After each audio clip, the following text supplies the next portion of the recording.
Okay, good evening. Welcome to Mindful Conversations. My name is Dr. Lori Monaco. I'm with Align Yourself, Inc. I am a life coach specializing in transformation and mindfulness practice. I'm also a holistic practitioner and a speaker, and also known as Badass Buddha. So thank you so much for coming on tonight. And Mindful Conversations gives me the opportunity to interview phenomenal human beings, and we talk about mindfulness practices, self-care, we talk about balance, grounding, and we talk about their phenomenal and amazing and beautiful stories, and let them share about themselves, about what they're doing, their jobs, and how you can contact them. So tonight's beautiful guest, this strong and compassionate woman, Carol Cruz. I have known Carol for a couple of years now. So Carol is a certified peer recovery specialist and recovery coach with over 20 years of lived experience in long-term recovery from substance use and depression. She is the founder and executive director of the nonprofit organization, The Reach Out Project, located in Connecticut, and is the owner of Carol Cruz Coaching. She says, I believe there's a greater connection, fulfillment, and success that comes from the art of coaching, which can create sustainable transformation. And though my own personal development and journey has been rigorous, I have transformed the way in which I live, work, and lead. As a wife and mother, she has a deep commitment to creating new models and pathways of making an impact on building strong communities while raising a family and changing the culture where individuals can thrive to discover their visions and goals and remove barriers, both personal and professional, at unprecedented levels. Carol is a seasoned peer mentor, community advocate, and recovery coach, mental health and harm reduction training facilitator, my bad. It's been a long day. She works with leadership teams and organizations to foster healthy collaborative working relationships by optimizing peer supervision, team performance, cultural responsiveness, and protecting the integrity of the peer role. Welcome, Carol. So glad you were here. Welcome. How are you? How is everything going? Hey. How are you tonight? Oh, you froze. I am doing well. I feel like we're freezing on and off, so I'm kind of switching back and forth with finding the best internet service. I know this last storm has caused us a lot of harm, so you know, I hope everybody else is safe out there and my message comes across okay. I'm actually, and you know what? I'm actually going to open the door, and maybe that might help with the signal. I don't know. So excuse me for a moment. So that might help. You never know, but it never hurts to try, right? So yes, you know what? And it's definitely Right. There's so many because of the storm that we had in Connecticut. It's really caused a lot of issues. Like I'm not even home. I have no power. Although I have a generator. Don't have internet. We lost internet yesterday, Power Tuesday internet yesterday. So I'm at my daughter's, and everything was fine a moment ago, but then all of a sudden, once we get on, then it gets really hard to keep. Yeah. Of course, you know. So almost like you want to go back to old school and be an antenna. Yes, exactly. Oh my God, remember that? I mean, I was the antenna. I mean, I was the one, remember back in the day when you had the ears on, and you used your best moves. That's right. And you're like, somebody in your family would say, oh, go change the antenna, and you go touch it and you contacted it, would clear the picture, and then you'd go, and then it would fall foggy again, and so they would say, no, just hold it. So I'd be like, 20-somethings are thinking, what are they talking about? Exactly. And you know what? I was also the remote for my parents today. You know, can you Lori, go up and change the channel? So that we didn't have the remotes back. All 4 channels, but like all we got were 4 channels. So I had a lot of channels. The best shows, though. They were the best shows. They were. To grow up with. Yeah. They were. Yeah. They were. All right. So I think we're doing okay. And we've got a few people already on. Margarita is on. Hi, Margarita. And Nanette. Hi, Nan. And Lynn. So thank you all for coming on tonight. So this beautiful lady, this lady is Hola. very, very, uh, very amazing, compassionate woman who not only has done so much for herself, but so much for her community and so much for so many other people, you know, struggling with challenges in their lives. And so, so we're just gonna jump right in because I know Carol has a lot to share with everybody, and it's gonna be really, really great information. So, Carol, you are a wife, a mother, a business owner, coach, and you run a charity organization, which you founded, by the way. What do you do to ground yourself and create balance for yourself? How do I do that? Wow. When you find out, when you find the book, please lend it to me because I'm still trying to figure that out. We all are. And, I'm going to go by the age old, taking it a day at a time. I kind of grew up with that phrase, that slogan, one day at a time. I've kind of shortened it and made it in one moment, one increment at a time, because as much as I might plan out my day, it's like, tell God about your plans. You want to make them laugh. And, so bringing balance into my life, I have to say it's probably what I've learned from others, and seeing what works and what doesn't work, and I've been working with you for a couple of years now as my coach on and off. And I usually come to you when I'm struggling in an area that I need to bring more balance or more laughter or more joy into my life or more fun, because I'm finding myself being unbalanced.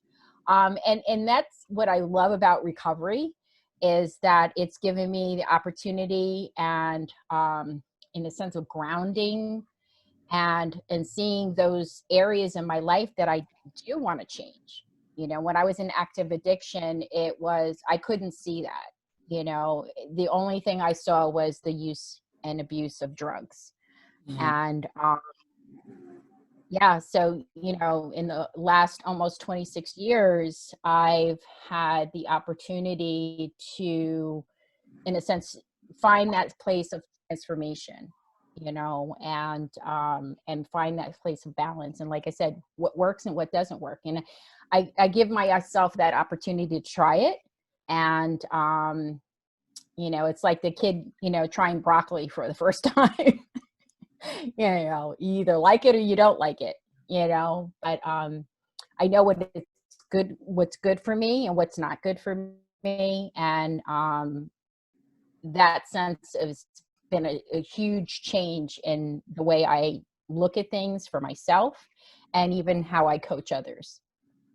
That's fantastic. Yeah, you're aware. You're aware of what works for you, what doesn't, and you try. And the fact that you're willing to try things too is really huge, because a lot of people sometimes you give them a suggestion, and this as a coach, you give them a suggestion, and they're like right away they go right into that headspace, that judgment, which is and there's no judgment on the judgment. It's just something that our experiences tell us, and I've never tried that, but I don't think it's going to be good. And we automatically make, this idea of it. And it's great that you'll try it and see. And I've learned over the years for myself that sometimes I've tried it years ago and it didn't work, but then I try it again now and it works now. So, we're always changing and we're always transforming. So we shift a little bit. Do you find that the people that you work with when you're coaching, do you find that they can help with your grounding, they can help with your balance? Again, another thing I really love about where I am in my own personal recovery is having that sense of lived experience. So even though, I may have been on this journey a lot longer than the folks that I'm working with, there's areas where I've been in that place of managing my own stuff. And I find we're kind of walking alongside of each other. When I hear you know, meeting them where they're at, or, you know, a situation that they're going through. This, you know, I think that's what the attraction comes in, is I'm not telling them, oh yeah, I've experienced that too. I'm like, you know, I'm doing that head motion, like nodding, like I so identify that you're going through this, you know. And that's what I find in the relationship building in of trust, um, is having that lived experience, but also just having that sense of clarity that I see you, you know, I hear you. I may have experienced or may not have experienced what you've experienced, but I can walk alongside of you. And that's what I love about coaching. That's such a beautiful analogy too, you know, that you, because coaches they don't do things for the person. They don't enable, or hopefully not. Their job is to, like you said, walk beside and guide, you know, so have the person walk by the, you know, on their own, but when they need to be sort of directed, they direct, but it's still the person's journey themselves. So that's absolutely fantastic. And, you know, your own personal experiences really help you connect on a level that a lot of people cannot connect on. So actually, that was my next question was, you know, you've had challenges in your life.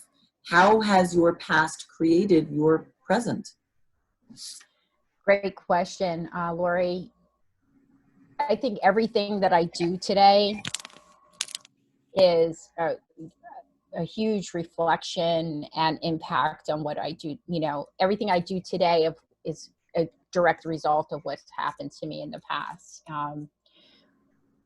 You know, just to share a little bit of my story, you know, my son, he's almost 26. He'll be 26 next month.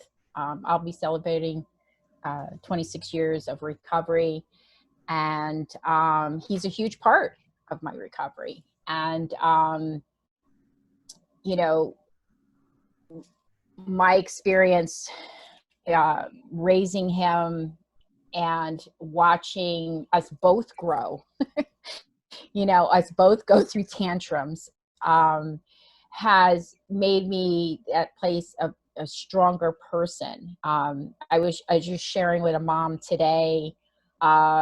She was struggling in an area of letting go. And I find that I'm able to hear people. And when I hear people say, oh, I have a struggle of letting my child go, you know, because I can see the train coming and I just want to push them out of the way, or I want to fix it. And it's so gratifying when I get an opportunity to say, take a step back and pause. Because when I'm saying that to them, I'm saying that to me. And again, that I feel everyone that's come alongside of me on my journey there's a part of them here that allows me to, you know, be that part of someone else's life and their journey. Yeah. You know, yeah, it's just, it's phenomenal. You know, the life that I get to lead today. It is emotional. Every time I think about where I was, you know, homeless, pregnant, you know, just kind of like people like, no, that's not you. And I'm like, you know, that was me. That was me one part of my life. And that it made me that much stronger, you know, by overcoming it. And that's why the attraction of wanting to help someone else, you know, not to push them and saying, like, look what I did, you can do it too. You know, I never give that message to someone. What I say is that I'm here, you know, if you want support, you need support, I'm here, you know. And because someone did it for me, you know, someone did it for me. They looked at me as a human being, not at, you know, they didn't label me, they didn't discriminate. They didn't judge. They gave me that unconditional love that not my family was able to do that, but this person did it in such a different way. They weren't a family member. And so I received it. As much as I resisted it, I allowed myself to receive it. And once I opened up to that, I was open to that. And again, I'm going to use that word, transformation. Didn't know that was what was happening to me at the time. The journey, it was just the momentum of the journey, and the aha is like, oh, that's why I'm still here. Not only to be my son's mom, but to do the things that I'm doing today, to be a peer and give back and start a nonprofit to support families and educate folks on how their lives can change too. If you have the right connect them to the right information and resources and things like that. So, yeah. I think that a lot of people to this day still, when we think of, addictions, we tend to group, and I say I've learned not to do this, but still it's like you're always learning about yourself anyway, but people tend to make assumptions with people who have addictions, and look at the individual who's in front of them at that moment with the addiction, saying that this is the person, when in reality it's the drug, or it's the alcohol, it's the chemical. That's not a really good representation of the person, and we don't know the story, and we don't know why they got to this level. And how inspired are you by the people that you work with? Oh, tremendously. There's, I gotta say, during COVID, it's been way too quiet. Where I'm hungry to be more out there in the community in a safe way. But the folks that I've had the opportunity over the years to work with have inspired me to go back to school. I graduated from college last year, and that was a decision and choice. It took me 5 years, but I was inspired to do that because I wanted to be a better resource for others. I had an opportunity during COVID. One of my former recoveries text me the day after she gave birth to her son. I was literally in tears. I met her on the first day of a job that I was on, and saw her go off to residential in her first few months of her pregnancy. And we stayed in touch. We did a couple Zoom meetings. And for her to text me and share with me photos of her newborn, to me, that was huge. It's not that, again, that human connection. You cannot, no book, no medication, nothing can substitute for connecting with other people in such a way.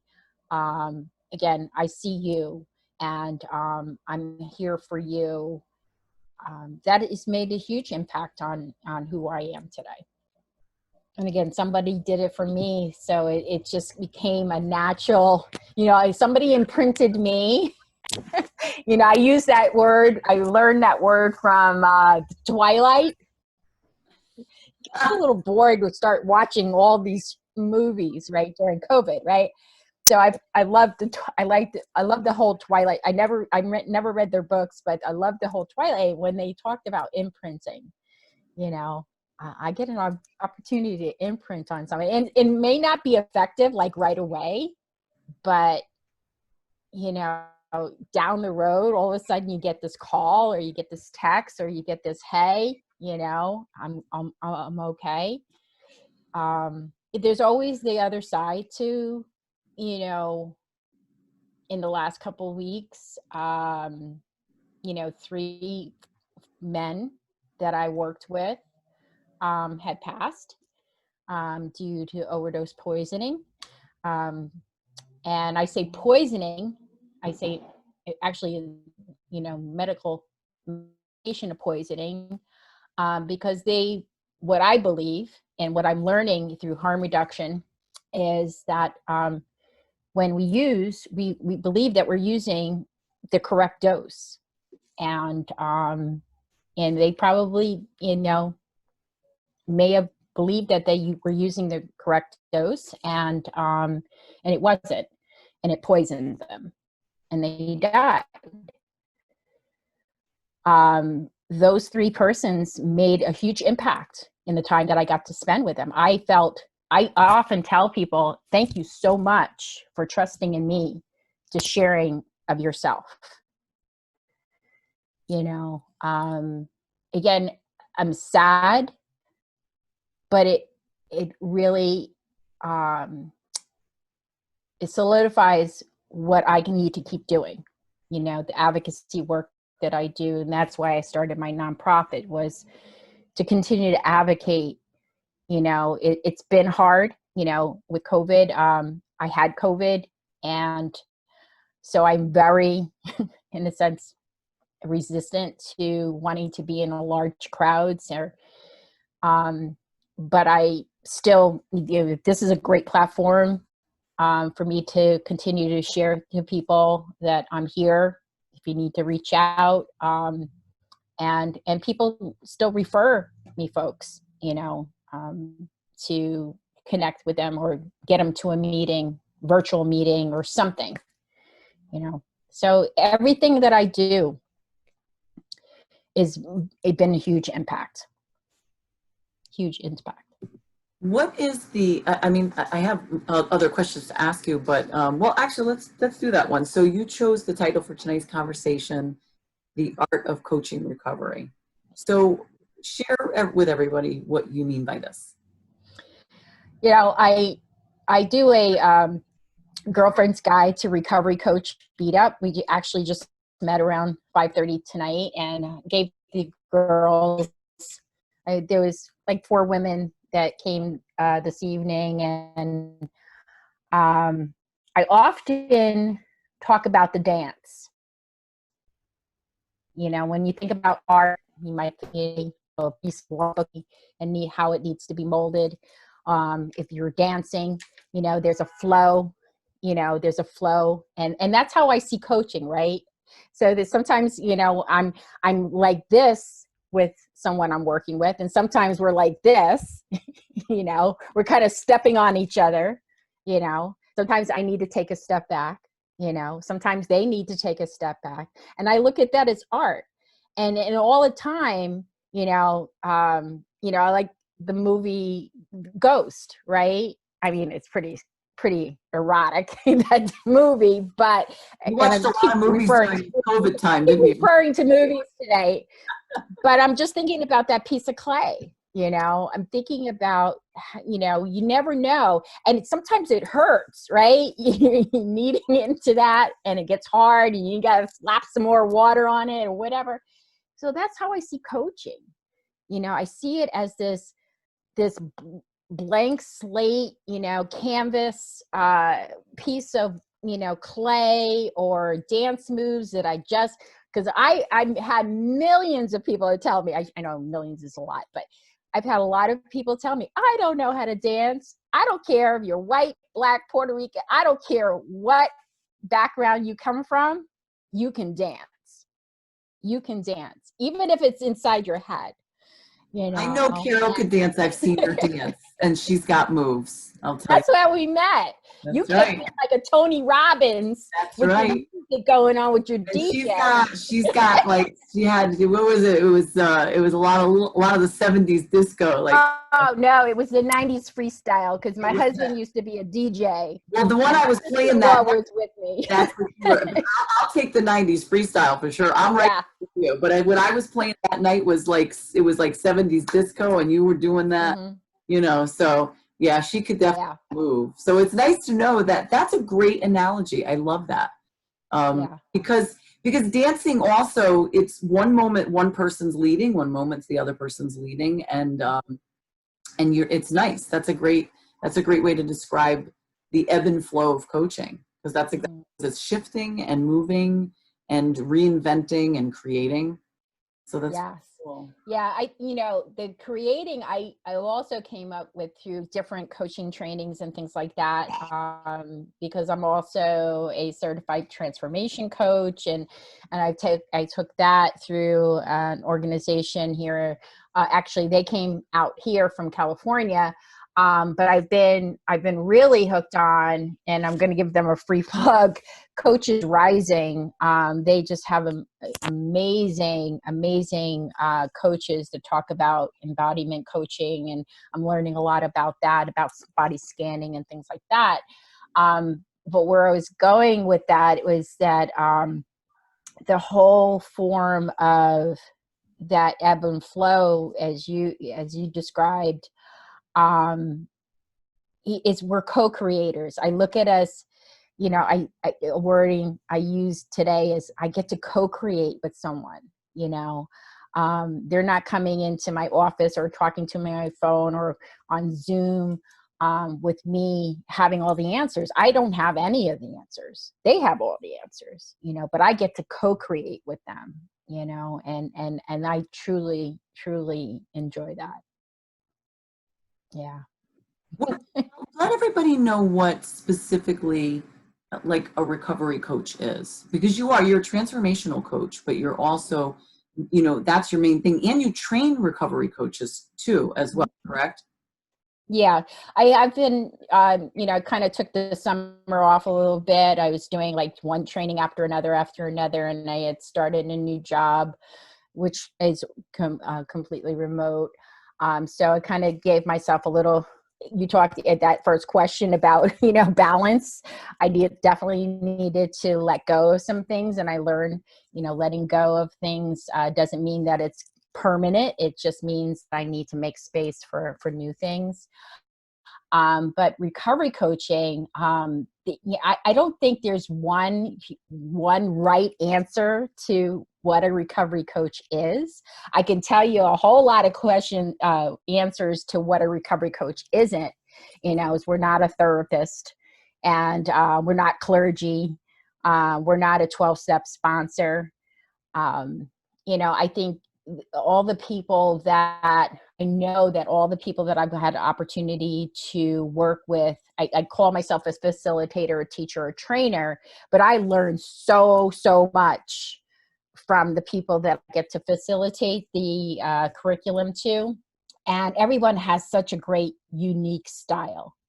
I don't ever want to put out someone's fire and say, not everybody's meant to be a recovery coach, but you will learn something new about you. And I get some hardcore 12 steppers like, oh no, you're not gonna, that's against principles, and they're really hardcore, but then they walk out like, wow, oh wow, I never thought of it that way. I could actually do that and get paid for it. But and again, that's the transformation. So that's why I love fusing recovery with transformation, because how I even came in through 12-step recovery, and I still engage every once in a while in a 12-step meeting. It saved my life. But I look at what recovery coaching has allowed me to do is provide other pathways. I mentioned harm reduction earlier, and that was something that was not in my vocabulary or language years ago. Of providing clean use kits for folks so that they can reduce the harm, Narcan, and things like that. But then meeting someone where they're at, someone, I may be working with someone that's still in use, and I'm not going to go in there gangbusters like, oh no, you got to be abstinent. You to work with. No, that's not what a recovery coach is. recovery coach, is a guide and is empathetic, compassionate, I'm friendly. I am a um, mentor, advocate, and those are things that you learn to get better at, patient, recovery coach has to find that place of being patient, not only with the person that they're working with themselves, because you will be stretched. There was areas that I was like, oh, if I was sponsoring this person, we had this phrasing in 12 step about firing people, and even that I've learned to change language, as I introduce myself as a person in long-term recovery. And what that means to me is that I haven't had to use illicit drugs since 1994, September 26th of 1994.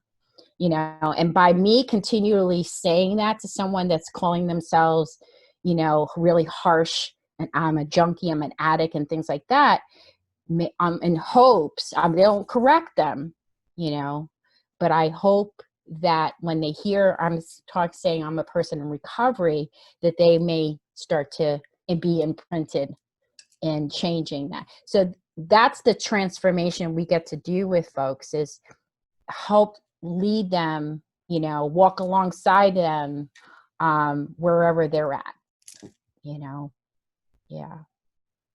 Our recovery coach, I keep muting because my family is awfully loud in the background, and I forgot my earplugs. My son went camping, so there's no TV going on next door, loud, loud, loud.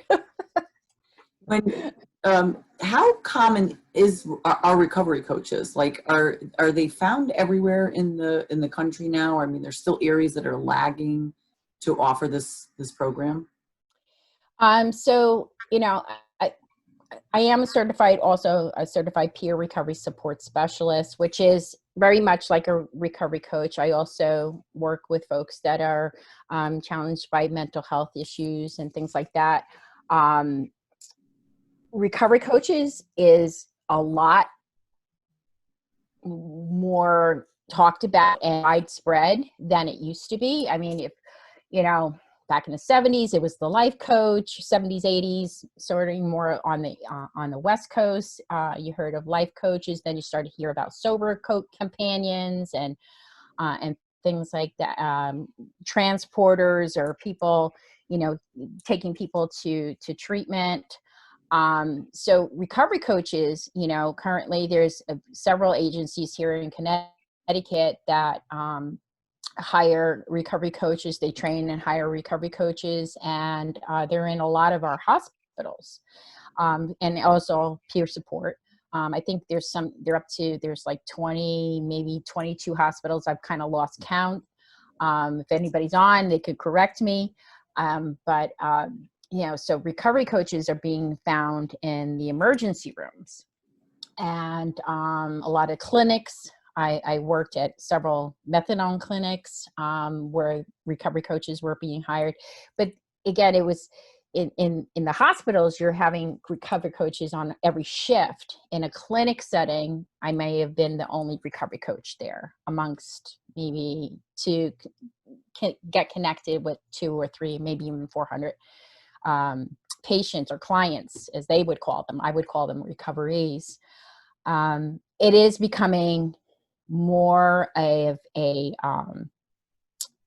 they're finding more value, when I say they, the clinical services, doctors, nurses, therapists are finding extreme value in hiring on or having a recovery coach on board, as well as now also with telehealth, right? A lot COVID, it really rocked the world. I mean, we're still experiencing tremendous. I told you, 3 people that I know of in the last couple of weeks have passed away. COVID, we don't even have the exact number, but we've lost a tremendous amount of people because we've closed recovery community centers during COVID. We stopped having 12-step meetings, and we to Zoom, and not everybody has access. it has access to the equipment that you and I have had access Right. to. Exactly. So, there is where the need for persons with lived experience and having the training and credentials has been really important to get people reconnected. Yeah. Yeah. Yeah, that's But that. yeah, a Well, lot everything more of them. with COVID, that's been a big concern. I've been reading a lot of articles on this with regards to increased depression, increased anxiety amongst all types of individuals, teen populations. I couldn't imagine somebody who was regularly getting support all of a sudden no more, because that's the thing. It's like with remote coaching, you and I know, like when you coach somebody remotely and you have this ability to reach out to them like we're talking right now, when they get through those points where they're stuck, or they're feeling a little depressed, or they're feeling anxious, or they feel like they're going to take a step backwards, they can reach out and connect. And there's so many people that are in recovery that do not have that ability to do so. So as things start to come back in, has there been a conversation about how severe this is going to be when everybody starts to come back to these meetings? I mean, has that conversation has been going along?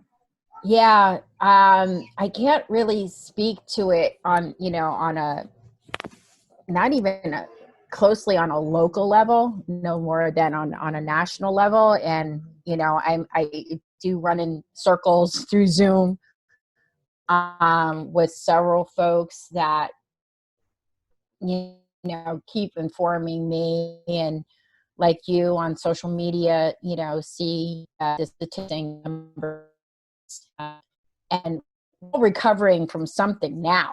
That was my biggest phrase when I would have a family one coach, and it was like, well, I have no lived experience. I said, oh yeah, you do. You have the lived experience of being affected by addiction, and as well as we're all recovering from something. But having COVID, Black Lives Matter, now this last storm, it's like we can't get a break.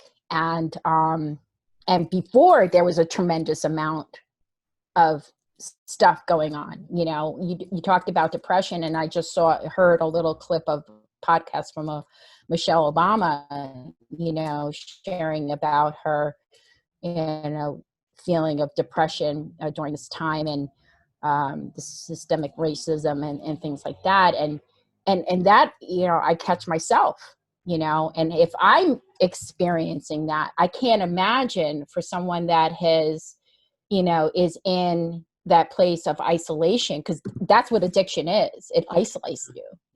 My last days of my active use, I was in a small apartment, no furniture, dark, lights were ready to turn off. I did finally get housing, and that was through through the state, but at the same time I was isolated, and until I got reconnected. And how are we reaching if we're not out there, if I'm not out there like I normally would be out there in the community, and I'm just one person, if we're not outreaching and knocking on doors, we don't know the folks there. They need it, or they can't get connected to their phone. So numbers are, you know, and it's, um, we've been here before. We're here, maybe not in the sense of with COVID, but the Black and Brown community, we often talk about the crack epidemic, and how we lost a lot of folks there. So, the government's got a lot of this next administration, wherever administration, whoever's in charge, like we need to hit the ground running. We need to collaborate more. We need to we get outside bullshit, plain and simple, and that's, I speak loud about that. You need to hear that. Like I said, I'm a little timid about being around people, but I know eventually I need to get my mask on, need to get boots on the ground, and need to get back out there in the community, because that's where I'm best suited. That's where I do my best work, is when I'm in front of people. And The connection got a little bad, and you was right. Oh, I'm sorry. Right. Listen, the connection got really bad right when you said the bullshit word. So it was so it was something that was so powerful, and I want you to repeat it so that everybody hears what you had to say. So hopefully, it's just like, that's the bullshit, and get outside our own stuff, and I say that loudly because I find at times I'm complaining about some really bullshit shit, like, how dare I, I have, I have a roof over my head, our bills are paid, our taxes got paid this year. Crazy. I have a job, I have friends, I have family, but there's part of us, I think each one of us, I'm very envious of our young people today. I'm very, very envious of watching them in the front lines at these rallies, and watching them give out food, to families that have never had to ask for a handout. How humbling is that? How humbling is that? So, I know I can't change the world, but I think if we collaborate more and we put our heads together versus looking at our differences versus how much we are alike, Absolutely agree with you. Yeah. Listen, diversity is a beautiful thing. I think we can make a lot of changes. Diversity is a beautiful thing to celebrate because it's beautiful to understand cultures and backgrounds and religions, but I love when you have the conversation where you realize just how much you're alike. Most people have dreams. They want a better life for themselves, a better life for their children. They want to be happy. They want to feel fulfilled. And it doesn't matter, how you define fulfillment and how you define the happiness might be different person to person. But in the end, that's all what we want. Most people want to be safe. They want to be heard. They want to feel needed. And I haven't met anybody from any background that has not felt that way. So it's like every person across the world that I've ever met. It's not that I've met everybody. It's just like you didn't know people, but you meet enough people, like you don't know a million people, but you know a lot of people. So you're around a lot of people. I've met a lot of people, and yes, I think I'm hopeful too that is where we're going. Like that is why we had to go through all of this, to learn all of this, but I do worry about those that have been isolated. Those individuals who and not even, sometimes isolation isn't just being by yourself. Isolation is you're home with family members that you don't jive very well with. You're stuck with people or friends that you don't have a great relationship with. And that makes things much, much harder, more stressful, more depressed. That's why the depression is higher. The anxiety is much higher. Yeah. So, and more likely to go back to our old habits when that happens, Oh yeah. I definitely went back to, now I've got, what do they call it? Freshman 15. Well, mine's like 15 times 3, but again, that's a really small problem to have. You brought up diversity, and again, my mother was white, beautiful Lucille Ball red hair and piercing blue eyes. My father was very dark skinned, and both of them, you know, are deceased. And over this evil, over this period of time, there's been a lot of inner reflection. You know, who am I? And you know, as a kid, I always felt like I had to take sides. You know, but grew up in a neighborhood where it was predominantly white, and it was very confusing. And I recently, well, in the last couple of months, I've been finding this new, you know, sense of enlightenment and freedom of who Carol is and my blackness. And I wore a hair scarf. You know, it took me a while. It probably takes them 2 seconds for a person that wears it on a regular basis. It took me a while to get it just right to where I felt comfortable. When I looked at myself in the mirror and I took a picture and a couple selfies and I posted it, and I listed it as something. And one of my nieces that lives out in Texas, who is, you know, all my nieces are beautiful. I mean, inside and out. They just they have helped me find that sense of who I am. I look through, and they're younger than me, right? I love that. But she responded and she said, thank you. She said, I'm so glad, Aunt Carol, that you live finding you. You know, it was like, oh my God, it was just like, it's just such a moment. And I've been stepping into these shoes.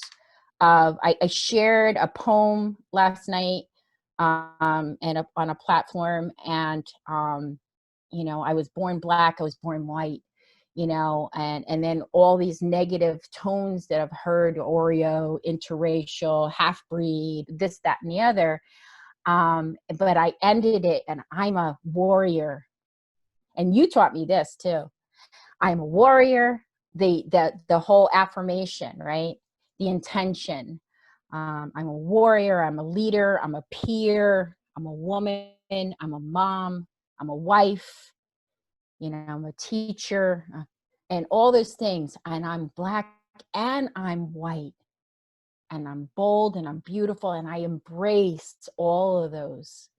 You know, it took me 26 years to write something like that and even share it in that way. I've shared my story in many different platforms, but to share it like that in a poem, like in a spoken word, and I want to keep brushing it up because I want to do it. I want to do it more, and I want to hear other folks, you know, share their story through spoken word. And again, that giving us whether you can stand on the line and hand someone some food, or you can march, or you can coach, but we all have a part to play.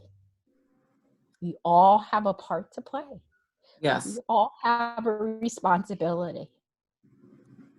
And we all have such beautiful, unique gifts. And Yeah. it might have taken you 26 years to say that, Carol, but Yeah.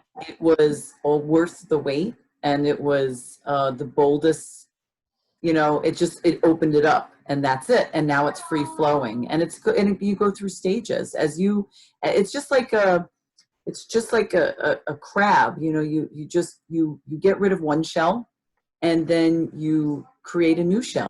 And then when that shell is old and it's played its part, then you step out of that, and then you have a new shell. And it's, so you are constantly transforming, which is great. But that's the beauty of it, because you're transforming people. You're transforming other people. So it's important for you to have these victories for yourself, and then share them with all the people that you're working with. Because like you said, you know, you might not hear from somebody, and then all of a sudden you hear from them and you got through.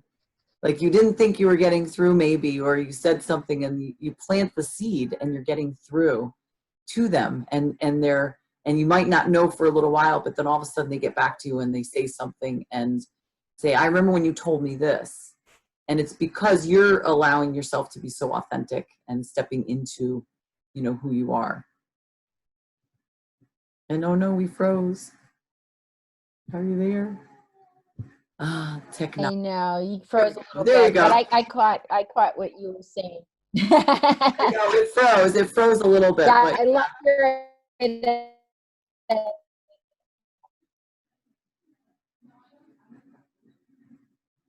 oh no.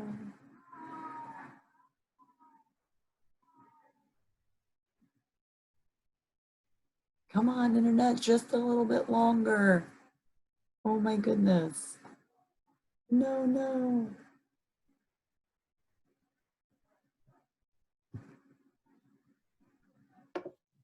Oh, there we go. We got you back. Are you back?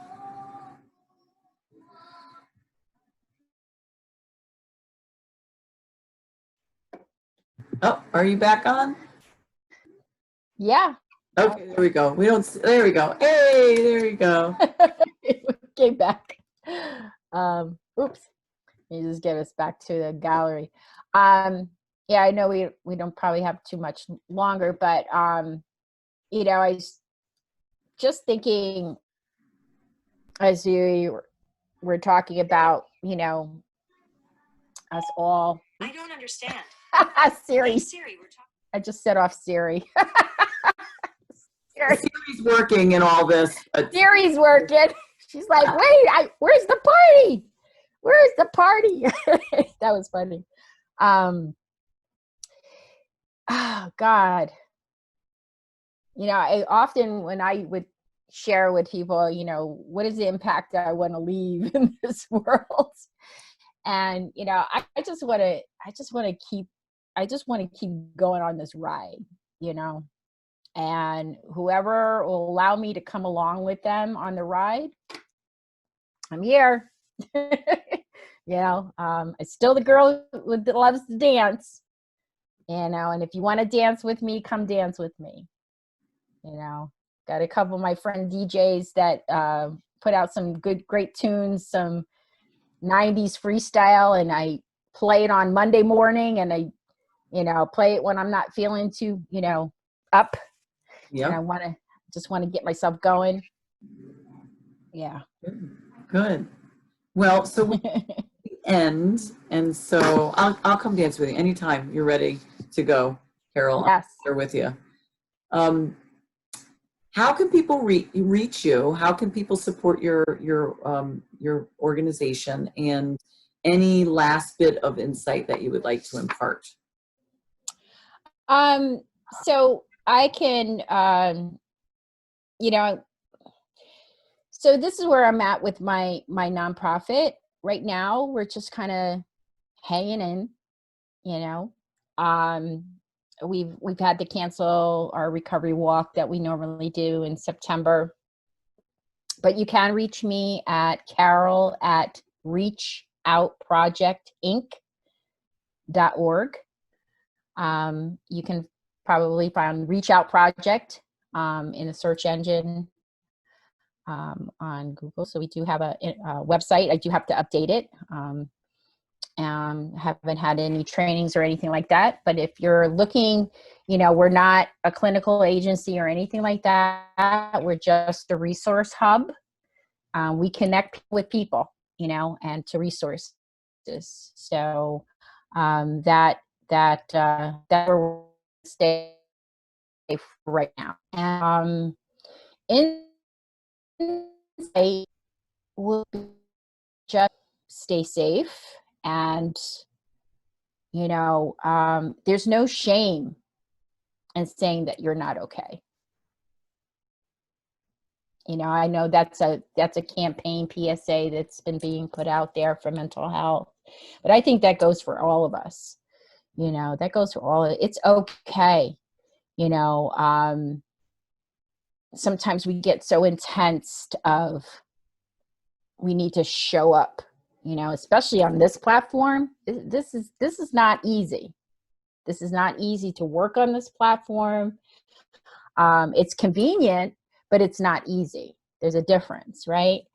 And just make sure you're showing up for you, and letting people know where you're at. Again, there's no shame. There's no shame in not being okay. That's beautiful. That's perfect, especially now, and everybody needs to hear that. And also for those of you that are not on that side of it, it's important to consider, reaching out to those, checking on people, knowing that there were people, friends, family members that, that have been struggling with anything, whether it's addiction or mental illness, that this is a really rough time for people. It's a rough time for people who don't have any of those things.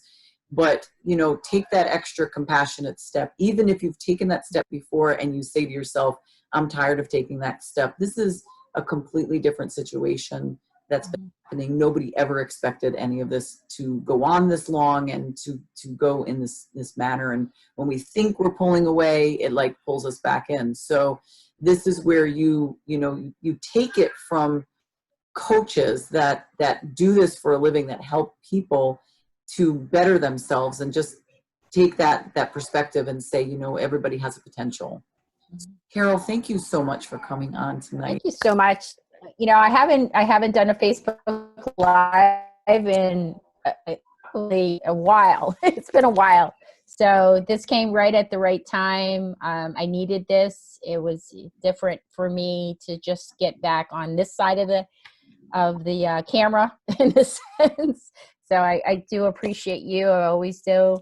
And all the great work that you're also doing too. And I would love to catch your Facebook and I Live. appreciate, thank you, Carol. I really appreciate that. And I'm very proud of you, because the service that you're providing for people is really, really necessary. I mean, people really need this help, and they need somebody with, everything happens for a reason. We go through struggles for a reason. And even in that moment in time, we don't know what the reason is, but you are there to represent and be a voice for these individuals when they don't even know what their voice is, because you've been before. And so thank you so much for coming on, Carol, and sharing. And I am going to post, I'm going to make sure that, because of our internet issues and stuff, I'm going to make sure that I do post Carol's information so you can support her organization, but also reach out to her, reach out to Reach Out Project, but reach out, you can, share stories with her, or maybe ask her questions, or, again, she said she's like in information, giving out information. So please do so. And I thank everybody for coming on tonight, and thank you for hanging out with us with our technical problems, because hopefully that'll be all fixed by next week. But anyway, thank you again so much for coming on. And remember, Mindful Conversations is there for real conversations, for people to share their stories and their triumphs and their challenges, but also to talk about how they ground themselves every day and practice mindfulness. So thank you again, Carol Cruz, for coming on. And folks, Thanks so much, Lori. And remember, I'm Lori Monaco from Align Yourself Inc. And remember, be you, be real, and be extraordinary. Thanks so much.